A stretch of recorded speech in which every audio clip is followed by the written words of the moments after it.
What's good, everybody? This is Brian Mazik, aka Unique Mazik, and we are back talking Bears. Bengals coming up this week. Bears took that L. Obviously, we talked about it a little bit earlier in the week against the Ravens. I don't want to belabor that too much more. Sometimes those kinds of losses happen. Um, it is what it is. I appreciate everybody, anybody that comes in and watches today. I always try to go live, so I know sometimes people come in a little bit late, but that's why we always kind of leave the video up, and also we break it in parts, put it out there. But if you're new to the channel and you have not yet subscribed, take a listen to see what I'm talking about in regards to the Bears. If you like what you hear, go ahead and subscribe. If you like the video individually, please make sure you always leave a like. I need these likes. We're rebuilding this channel, trying to get back up, guys. Channel was like wherever it was for kind of like in limbo for a while. So I kind of been stuck in that same little space for subs. So I want to raise it up with Bears fans, people following the Bears. So please make sure you go ahead and like the video. And like I said, subscribe to the channel. But without further ado, let's jump into this whole, I don't know what you want to call it, preview of sorts of this Bengals game. Before we talk about that, and it's in conjunction with that, talk about what I think is probably the biggest news of the week, which is the Bears signing CJ Gardner Johnson. I'm going to share my thoughts essentially on this from the rooter to the tutor, right? I'm cautiously optimistic, and I'll kind of say where I'm at with that. Obviously, CJ is going to be playing mostly pretty much corner for us. Nickel corner is what I think he's plugging in. He's played that role before for Dennis Allen when he was with the Saints, and then Allen was defensive head coach there. So he knows the system. So that's a good thing. So we're happy about that. He's also a veteran, obviously. And we need bodies at corner right now with all of the injuries. Thankfully, Tyreek Stevenson is coming back, but we're still down Jalen Johnson and still down Kyler Gordon. So we're still in a pinch when it comes to corner. So you understand why the Bears would go and sign someone. And, of course, they went with some level of familiarity. We're going with CJ Gardner Johnson. But I'm going to say something else. I want y'all to hear me when I say this, because I always keep it real. I'm never blinded by the team that my team, this is the Bears. I've loved the Bears for over 40 years. I'm never blinded by that. I tell y'all what I think, and it doesn't matter. I don't do the rose-colored glasses because the guy's wearing my uniform. I don't like CJ Gardner Johnson. I never have. I don't like the way he plays. It's not that I don't like him as a player. Like, I think he's a solid player. I don't like the personality that he shows us, either on the field, during interviews. I don't particularly care for CJ Gardner Johnson. Now, that said, he's wearing a Bears uniform. I'm going to root for him, but I don't really care for the guy. I really don't. And I'm not going to pretend like I do because he's wearing a Bears uniform. I hope everything works out. I understand the signing, but I've never been a CJ fan, right? That said, hey, let me kind of break into a little bit of why I feel that way. CJ has a little bit of a rough history in regards to being kind of like a dirty player, kind of cheap shot artist. He's one of those dudes that tries to get real chippy with wide receivers, with offensive players, try to throw them off their game. I get it, but he also gets a little dirty. And for me, in every sport, anybody's ever played basketball with me, which is pretty much if you played any sport with me, that's probably what you played, unless you knew me when I was real young. I played a lot of baseball, but I don't like dirty. I don't like dirty players. I have no tolerance for that kind of stuff. I have no tolerance for you doing something intentionally outside of the rules of the game with an intention to hurt me or to get any of those types of advantages. I don't dig it. I don't like the whole concept in baseball where if you stand and watch a home run, or if you don't run around the bases fast enough, that means that the dude's going to throw at you next time. All that kind of stuff, I don't dig that. I go to the basket and you can't stop me. It's hard for you to stop me. And so you're going to foul me hard in a way that is like beyond basketball. And I don't like that either. I'm not on that. Football, all the extra stuff, going at people's knees, hitting dudes late and doing all those kinds of stuff. I don't dig it. CJ is kind of a proponent of that kind of stuff. He does get in guys' heads, and it has been effective. I mean, he was on the Super Bowl winning defense last year, so and he has gotten as far as he's gotten. But I also think that that's part of the reason why he is not on the NFL roster right now. Just not even just that. I think it's also it appears that there's been a little bit of him being like a difficult personality as well. Most people will preach nothing, give you nothing but praise when you talk about DeMeco Ryans, the head coach of the Houston Texans. He let him go this year, and they said that it was what he felt was best for their team. To me, that sounds like a lot of more stuff than just football to me. And when you talk about a guy like CJ Gardner Johnson, I wonder if that's a thing. So everybody knows he's coming with this attitude, right? That whole vibe. Everybody knows that. Obviously, Dennis Allen knows him. He thinks he can handle it. They also believe in their locker room, right? And I will not lie. No matter the fact that that's not my style of guy, I won't lie and say that there's not some level of effectiveness that can come with that, right? Sometimes, especially in the secondary, chippy kind of guys, they kind of they instill some level of fear in offensive players, wide receivers coming across the middle, things like that. So it can be somewhat of you can get a guy out of his game. So there are some positives from a on-field standpoint when it comes to that sort of thing. But there can also be some minuses. And one of those minuses is an issue that the Bears have already had a ton of problems with this year, which is penalties. I don't want to see, and I always worry about this with Jaquan Brisker anyway, because he's kind of on that same time, right? We heard him talking. He sounded, I'm going to be honest with you. I told you guys, I don't tell a lot. I don't get on here lying. I don't front. I root for Jaquan Brisker all the time while he's got a Bears uniform on, but that dude is just kind of, I don't know what he did. Like, he's the kind of dude that after a while, somebody just need to go get his phone, take his phone from him, because he gonna get out here saying ridiculous stuff. He just said something like 2 days ago, they were asking him about CJ Gardner Johnson. He's on here talking about, yeah, it's gonna be crazy the way me and CJ are talking. We always be talking, man, I wish I was mic'd up every game. First of all, I think it's best for everybody that Jaquan Brisker is not mic'd up every game, because I don't think he got sense enough to know when he about to get himself in some trouble. And I'm not talking about somebody going to beat him up, but he going to end up saying something that you're going to have to end up answering for and all that kind of stuff, because I just don't think he gets it, right? Now, the other thing of it is last year you missed time because you couldn't stop doing helmet-to-helmet hits and concussing yourself. So I hope that you don't fall too much into that whole mentality, end up putting yourself on the shelf more, end up doing things causing penalties, which is one of the biggest problems. Most of the penalties have been on the offensive side of the ball anyway, but penalties, period. We don't want to see that. And we don't want to see you trying to get on CJ Gardner Johnson time and increasing that level of play in an unnecessary way. So that's how it could go bad. Now, the one person who I do think is good for this whole mix, because I think he's mature enough to handle it, is Kevin Byard. I think, but Byard's got a big job, because I wouldn't be surprised. I don't know this for a fact. I'm just saying. I wouldn't be surprised if Kevin Byard has a full-time job trying to rail in and rein in Jaquan Brisker at times. I mean, I wouldn't shock me at all. And now you're in the secondary with him and CJ.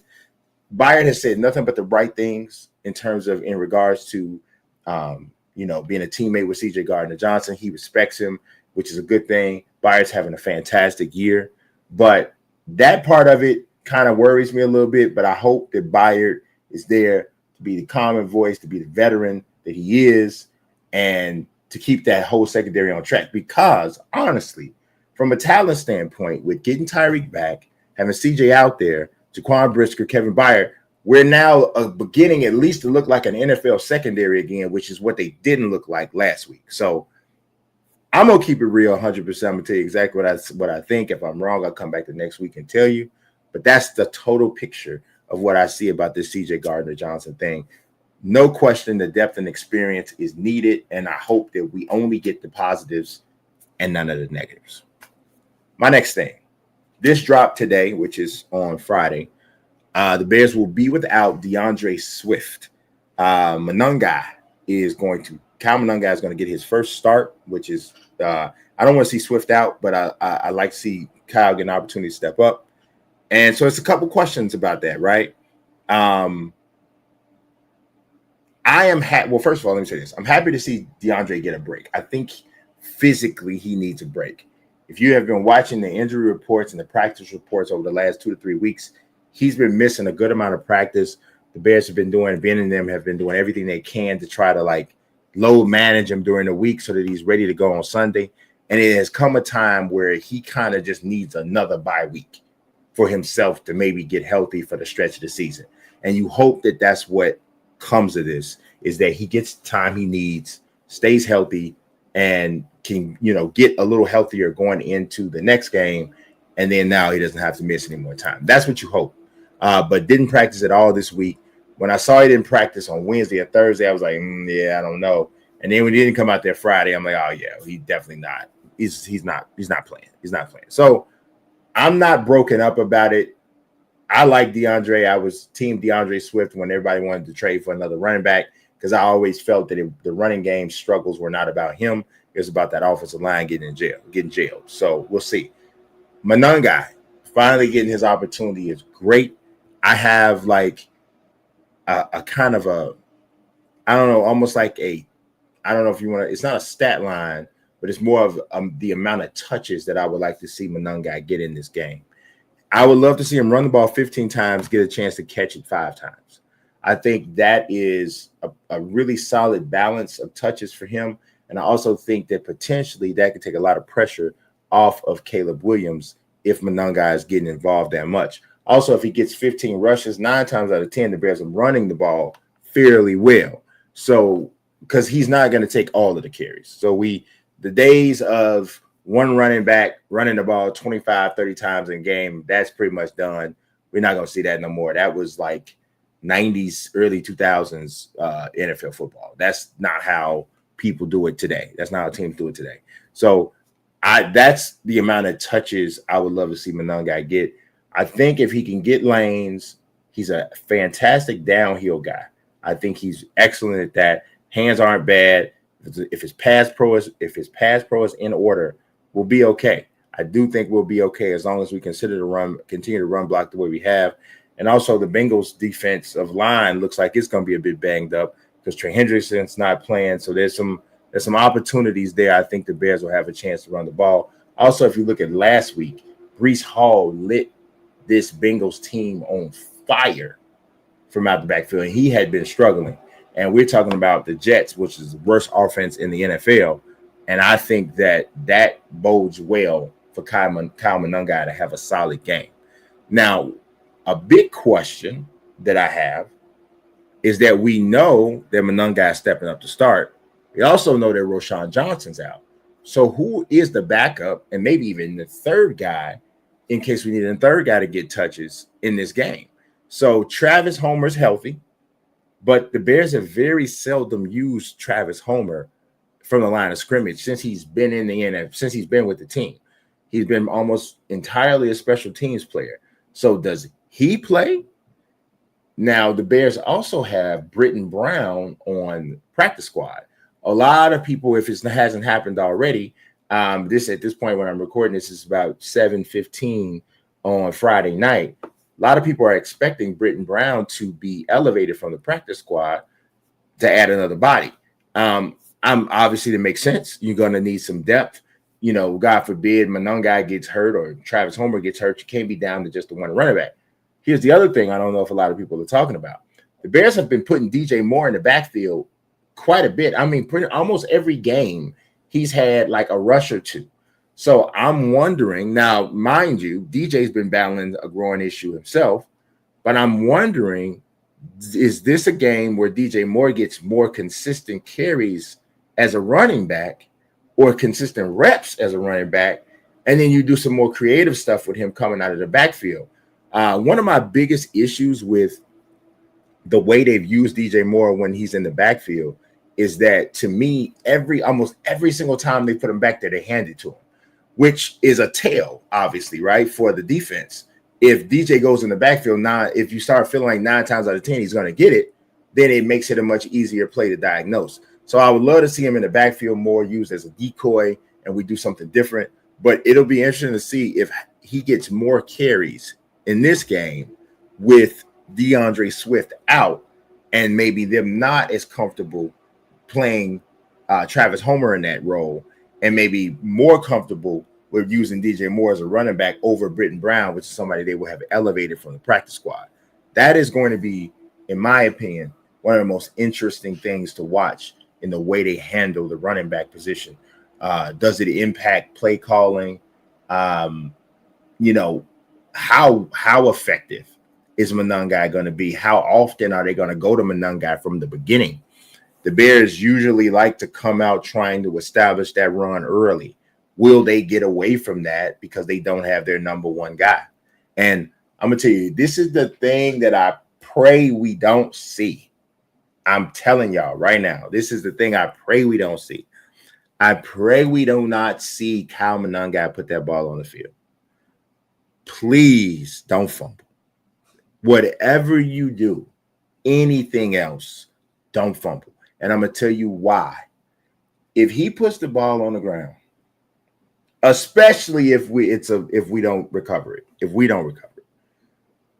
it is going to shake Ben Johnson's confidence in handing him the ball, which is going to affect the way even the two-headed monster works when DeAndre comes back.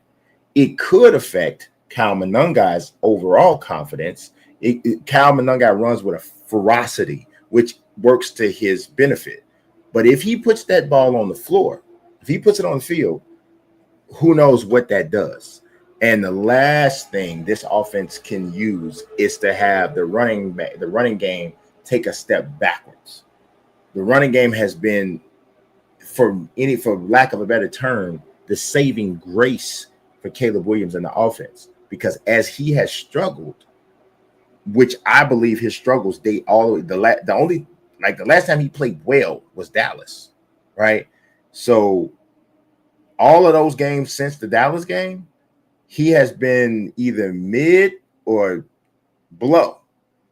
But the running game has stepped up significantly over that time, so it's helped hide that.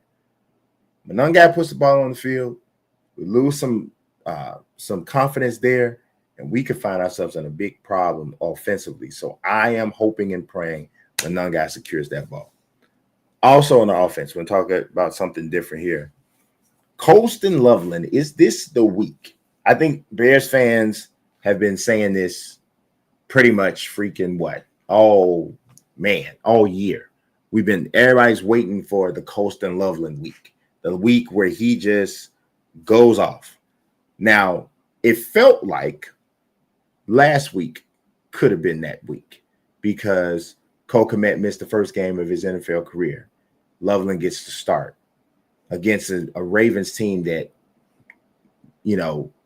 teams had moved the ball against. Well, the Ravens showed against Miami on Thursday night that defense looks like they're resurgent, and the momentum seemed to start against us. Well, it didn't happen for Loveland. Early on they came out, the Bears ran some actions where they were rolling Caleb out, which I'd love to see them do more. Got Loveland involved there. There was one pass that Caleb just flat missed Loveland. He was wide open. He had some pressure on him, but I just didn't understand why he missed him by so much. So, and then after that, it felt like they kind of went away from him. And that unfortunately seems to happen. That's happened in every game where Loveland has made a play. It's been very early, and then it seems like the Bears have gone away from him. So I don't know if that is a strategy thing, or is a Caleb Williams thing, and he is losing sight of all of his weapons and depending too heavily on Rome Odunze. I don't know. But Kmet is back for this game against the Bengals. But I still think that does not mean that this cannot be a Colston Loveland game. I still think there's a chance here. I think that using Loveland as a safety valve is something that they really, really can take advantage of. And especially if you start to have Kmet stay in to block more, but you still you do the two tight end sets. but you have Komet stay in the block more often, and you have Loveland going out on the drags and just setting himself up as the check down, along with maybe if the running back is going out as well. You have a couple different ways to go there. I would love to see the Bears have a lot of solid run after the catch guys. Where they're going to be down probably, well, arguably their best or their second best run after the catch guy without DeAndre Swift. But Loveland is a guy who has the potential to be a really good rack guy, but he's got to get the ball in space where he can get some momentum going and start to make some of the plays that Bears fans believe he can make, were jazzed up to think he could make based off of what you saw at Michigan, what we were told around the draft when they chose him. I want to see if this is going to be that time. And just because Komet's back doesn't mean that this won't be that week. Now, here's the other side of that. This could be the game that tells us a lot about Cole Komet's future with the team. I'm going to tell you something. Don't be surprised at all if this game and Loveland having a breakout could mean that the Bears can make a decision on Cole Kmet. Now, Bears play November 1st. The trade deadline is Tuesday. I don't think it's totally impossible that Cole Kmet could be a guy that's on the block. That Cole Kmet could be a dude that the Bears move with to get to basically shore up a position of need. The Bears need edge rush. The Bears need depth the Bears need defensive line help, period. And the Bears need help and depth at corner while they are dealing with all these injuries. A healthy Bears team doesn't need to necessarily address the secondary. But because we're not healthy and Kyler Gordon can't be back before freaking the week 12, we still have some depth issues at corner. If you could establish Loveland, you still have Durham Smythe, you still have another body at tight end. That could be a spot where you could potentially move Cole Kmet, who is a proven veteran. Now, I believe that he has a potential out on his contract this offseason. But if that extension is picked up, then the Bears are basically having signed through 2027 at base salary $8.9 million a year. He has his signing bonus. He is this year and through 2027. He's an $11.6 million cap hit. But that dead cap number, and this would be only if he was released, starts to diminish after this season. It's $4.9 million right now. That's kind of chunky. But in 2026 it's $3.2 million. In 2027 it's $1.6 million. So I'm telling you guys, I would not be totally shocked if Cole Kmet is a guy who could get moved. And I think that's a play. And I love Cole Kmet. I have no issue. I love Cole Kmet. I love the way he plays. Love the whole nine. But I think that's an expendable place where if you needed to move a veteran that's on your team, a proven veteran on your team, I think Cole Kmet is a guy that you can move. So I'm just saying. Now, also, we're still talking about Loveland. We're 7 games in. No matter what goes on with Cole Kmet, I think it is 100% time for this guy to turn the corner. He's got to have a game, y'all. He's got to have a game at some point. Like, if you look at what we've seen so far, right? I'm gonna go through the line with you, right? Week 1, 2 targets, 2 receptions, 12 yards. Against Detroit, I think that's the game he got hurt. He had 1 target, didn't play anymore. He missed, he played against Dallas. He had 3 targets, 1 catch for 31 yards. They didn't go back to him very much after that. He had that big catch over the top, got 31 yards on it. They didn't go back. I don't know. I think that's kind of on them, right? Washington game. 3 targets, 2 receptions, 11 yards. Against the Saints, he had 4 targets, 3 receptions, 24 yards.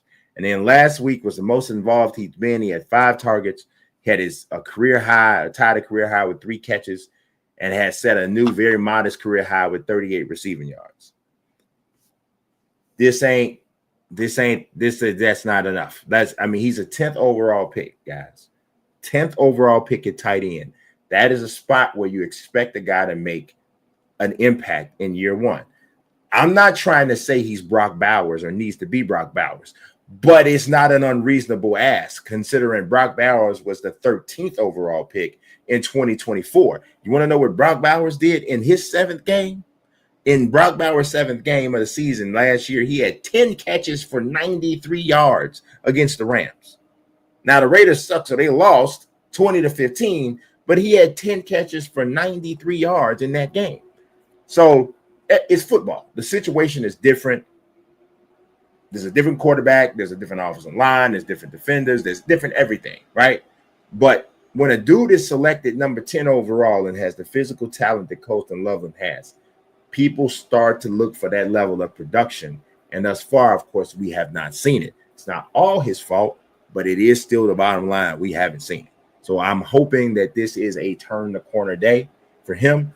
I would love this Sunday be celebrating an 8-catch, 75-yard, 1 or 2 touchdown performance for Colston Loveland. If that happens, I'm almost positive. I think the Bears win that game. Speaking of the Bears winning the game, one of my last segment of the day for y'all. This is my Bears 5 keys to victory. It's very easy, very simple. So to add a little bit of layers to it, I'm going to actually give you actual numbers with this, right? So one of my first keys is limiting penalties.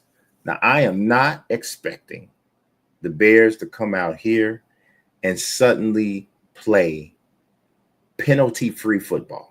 That I'm not. I think that would be ridiculous, right? We cannot expect that.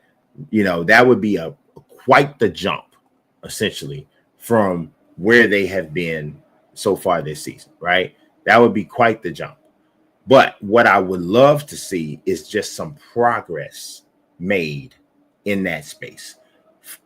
5 or fewer penalties is what I would love to see.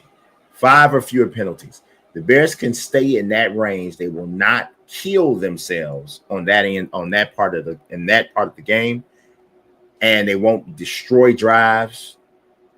They won't shoot themselves in the foot in that way. My second key. Unless Austin Booker should be making his NFL his season debut. Unless Austin Booker comes out there and puts on a performance that looks like Derek freaking Thomas or Dayo Odeyingbo wakes up and decides to play like Lawrence Taylor, unless Gervon Dexter suddenly morphs into Aaron Donald, we're probably not going to get a great pass rush from the front four. Okay? That's probably not going to happen. So we are still going to need some turnovers.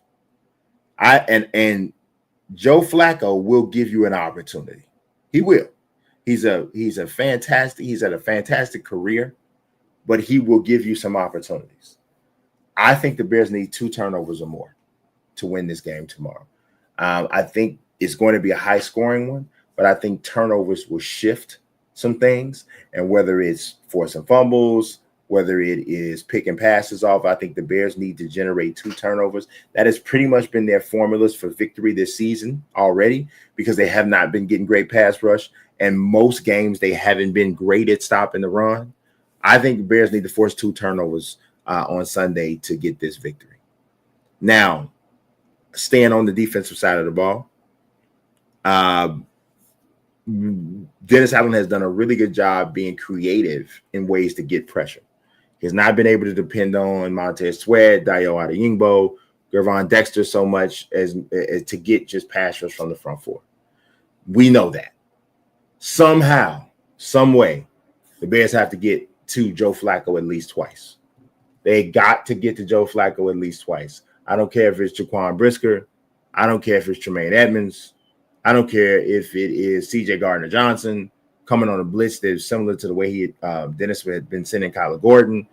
I don't care if it's Montez Sweat, who has been playing much better. I don't care who it is. We got to get to Flacco twice, at least in this game.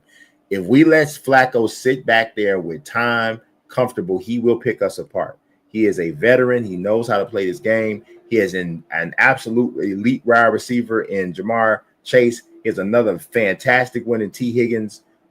He will pick us apart. The Bears have to find some way to get to him. All right, now we're shifting to the offensive side, which is, I think, still one of the biggest issues, especially as we get a little bit of bodies back on defense. I still think offense is the biggest issue. The running backs. So this is not Caleb Williams, and I take all the rushing yards Caleb can give us. But the running backs collectively. So whether we're talking about Monangai, DJ Moore, I'm gonna include DJ Moore in this situation because I expect him to be in the backfield some. Travis Homer, Britton Brown, whatever it is, the running backs collectively need to go over 100 yards. I'm not saying Monangai has to have 100. I'm not saying one guy. I'm saying Monangai can have 50. DJ Moore can have 25. Travis Homer can have 25. Travis Homer can have 10. Britton Brown can have 15. Whatever it is, out of the run game, out of the traditional run game, the Bears running backs need to generate 100 yards. This game, we're going to have to score some points, y'all. I just want everybody to know the Bengals can score. The defense is not great, but the Bengals can score. So this will be needed. 100 yards rushing from the running backs. My last key, and no, I was not going to forget it. The red zone. The red zone. The Bears need to have a 60% or better, 60% or better touchdown percentage once they've gotten the ball into the red zone on Sunday. If they settle for a ton of field goals against this team, with all of the issues that we have on defense, it is going to be very tough for us to win a high-scoring game. And I have every reason to believe this game is going to probably be high-scoring. Bears got to get 60% is actually not even good enough to me. I believe if you get in the red zone 5 times, you ought to get 4 touchdowns. You get in the red zone 4 times, you ought to get 3 touchdowns. Both of those percentages are higher than 60%. All I'm asking for is if you get there 5 times, get 3 touchdowns. I think that will be enough, but 60% or better in the red zone for the Bears to win this game. So let me know in the comments what you guys think. I want to hear it. I want to respond to it. I think what we'll do next week, maybe, I don't know, we have to wait a little bit. I would love to field, questions, guys, whatever you have. You want to bounce idea off, you want to argue, you want to debate, whatever it is you want to do. You want to tell me how wrong I was, whatever. Hit those comments up. If it's compelling enough, I'll grab that bad boy and we'll make it a part of the show. But I appreciate you watching as always. God bless and peace.